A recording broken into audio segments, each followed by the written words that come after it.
மேடையில் வீற்றிருக்கின்ற பால்சார் அவர்களே, குகன் அவர்களே, அருணா குகன் அவர்களே, குகநாதன் அவர்களே, தொகுத்து வழங்கி கொண்டிருக்கிற மோகன்ராம் அவர்களே, இங்கே வந்திருக்கிற பத்திரிகையாளர்களே, ஊடகங்களைச் சேர்ந்தவர்களே, ஒளிப்பதிவாளர்களே, வீடியோக்காரர்களே, இங்கு வந்து சிறப்பித்து கொண்டிருக்கிற எங்களுடைய நண்பர்களாகத்தான் உங்களை எல்லாம் எப்போதும் ஏவி நினைத்து கொண்டிருக்கிறது. ஏவி மெய்யப்பன் செட்டியாருடைய காலத்திலிருந்து இன்றைய கால வரையில், அதிலும் குறிப்பாக சரவணன் சார் அவர்கள் ஒவ்வொரு பத்திரிகையாளர்களையும் ஊடகங்களைச் சேர்ந்தவர்களையும் தன்னுடைய நண்பர்களாக கருதி கொண்டு அவர்கள் வீட்டில் எது நடந்தாலும் என்ன செய்தாலும் பத்திரிகையாளரோடு நல்ல உறவு வைத்து கொண்டு வந்து அந்த நிகழ்ச்சிகளுக்கெல்லாம் அவர்கள் வீட்டுக்கு போய் அவர்களை மனமாற வாழ்த்தி வந்தவர்களில் ஏவிஎம் சரவணன் அவர்கள் என்பதை நான் சொல்லித் தெரிய வேண்டியதில்லை. உங்கள் அத்தனை பேருக்குமே அது தெரியும். அந்த துறையில் இப்போது புதிய முயற்சி என்னென்ன செஞ்சோம், எப்படி செஞ்சோம் அப்படிங்கிறதெல்லாம் இப்போ படத்தின் மூலமாக உங்களுக்கு எல்லாத்தையும் காட்டியிருக்கோம். ஆகவே 80 வருஷமாக ஏவிஎம் செய்திருக்கிற சாதனைகளை, ஏவி மெய்யப்ப செட்டியார்கள் சாதனைகளை, அவருடைய பிள்ளைகளுடைய சாதனைகளை நீங்கள் எல்லாம் போது பார்த்திருக்கிறீர்கள். ஆகவே உலகத்தரத்தில் சினிமாவை கொண்டு போனதில் ஏவிஎம் செட்டியார் அவர்களுக்கும் அவருடைய பிள்ளைகளுக்கும் நிச்சயமாக பங்கு உண்டு என்பதை இந்த படத்தின் மூலமாகவே நீங்கள் தெரிந்து கொண்டிருப்பீர்கள். அப்படிப்பட்ட அந்த ஏவிஎம் நிறுவனம் இன்றைக்கு ஏவிஎம் கன்வென்ஷன் சென்டர் என்ற பல நிகழ்ச்சிகள் நடத்தக்கூடிய இந்த அரங்கத்தை திறந்து வைத்திருக்கிறார்கள். உங்களை எல்லாம் ஏன் அழைத்திருக்கிறோம் என்றால், ஏவிஎம் ஸ்டுடியோவுக்குள்ளேயே இவ்வளவு பெரிய அழகான எல்லா வசதியும் கொண்ட இந்த அரங்கத்தை உங்களுக்கு முதலிலே காட்டி இந்த செய்தியை மக்களிடத்தில் கொண்டு போய் சேருங்கள் என்று சொல்வதற்காகத்தான் உங்களை எல்லாம் அழைத்து இந்த மண்டபத்தையும் ஏவியுடைய சாதனைகளையும் உங்களிடத்தில் சொல்லியிருக்கிறோம். ஆகவே பத்திரிகையாளர்களே, உங்களை அனைவரையும் நான் வேண்டி கேட்டுக்கொள்ள ஆசைப்படுவது, நல்ல முறையில் ஏவிஎம்முக்கு ஒரு அறிமுகத்தை தாருங்கள், இந்த மண்டபத்தை மக்களிடத்தில் கொண்டு போய் சேருங்கள். அதை செய்வீர்கள் என்ற நம்பிக்கை எங்களுக்கு இருக்கிறது. ஆனாலும் உங்களை அழைத்து அதை நேரிலே சொல்ல வேண்டும் என்பதற்காகத்தான் இந்த பத்திரிகையாளருடைய நிகழ்ச்சியை நாங்கள் இங்கே வைத்திருக்கிறோம்.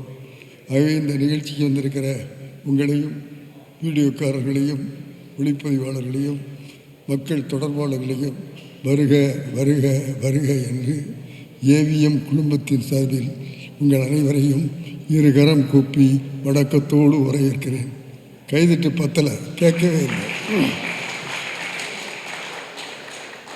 வேறு ஒன்றும் இல்லை, இந்த கைதட்டில்னாலே எங்களுக்கு ஒரு விறுவிறுப்பும் சுறுசுறுப்பும் போயிடும்.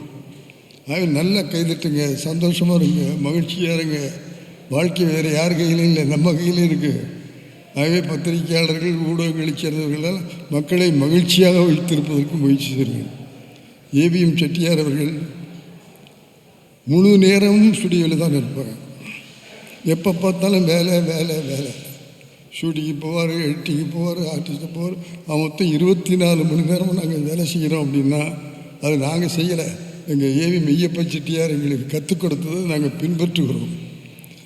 அவர்கிட்ட போய் ஒரு நாள் கேட்டோம், இப்படி ஸ்டுடியோன்னு இருக்கீங்களே, உங்களுக்கு பொழுதுபோக்குறதுக்கு ஒன்றும் இல்லையான்னு கேட்டோம்.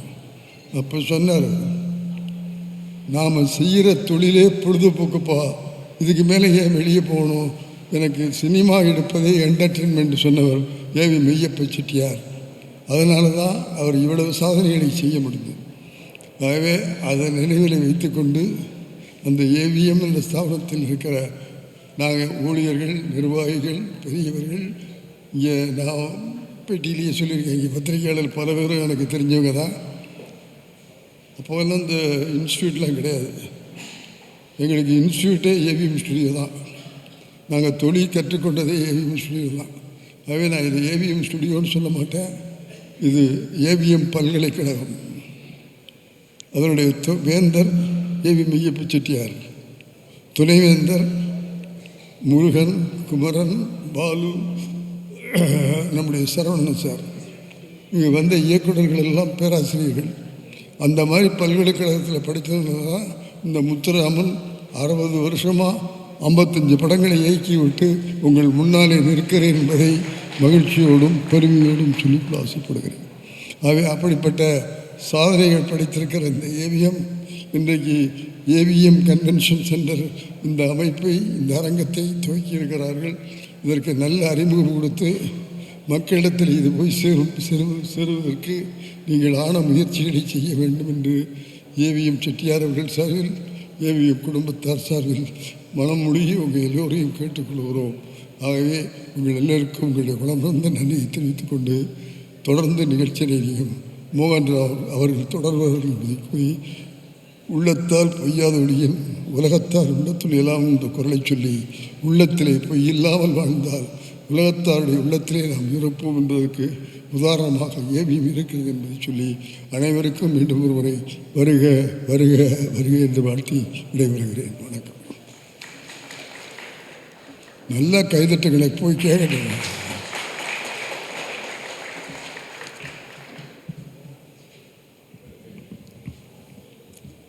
அடுத்தபடியாக திரு அனைவருக்கும் வணக்கம்.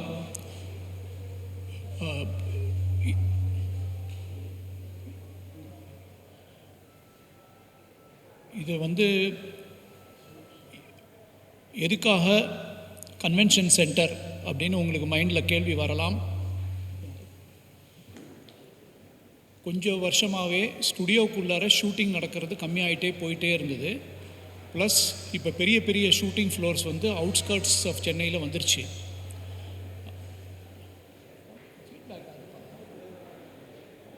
அதனால்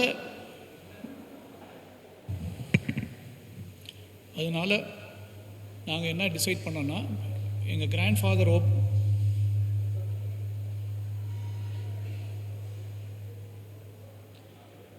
எங்கள் தாத்தா ஃபார்ம் பண்ண ஸ்டுடியோவை நடத்தணும்னு ஆசை. But at the same time நடத்துறதுல டிஃபிகல்ட்டி. ஏன்னா எலக்ட்ரிசிட்டி பில் கூட கட்டாமல் போயிடுச்சு.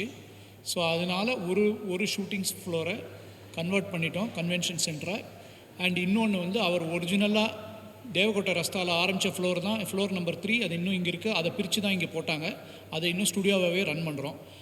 இதுக்காக தான் இதை ரீபர்பஸ் பண்ணுது. இது அதே பழைய பில்டிங் தான். அதை ரீபர்பஸ் பண்ணியிருக்கோம். வேறு யாருக்காவது ஏதாவது டவுட்ஸ் இருக்கா?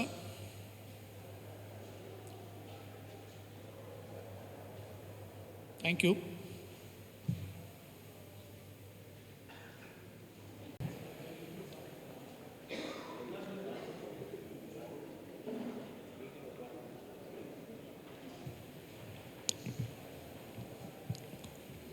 ஏவிஎம் குடும்பத்தின் சார்பில் உங்களுக்கு நன்றி சொல்வதற்காக இங்கே அழைக்கப்பட்டிருக்கிறேன்.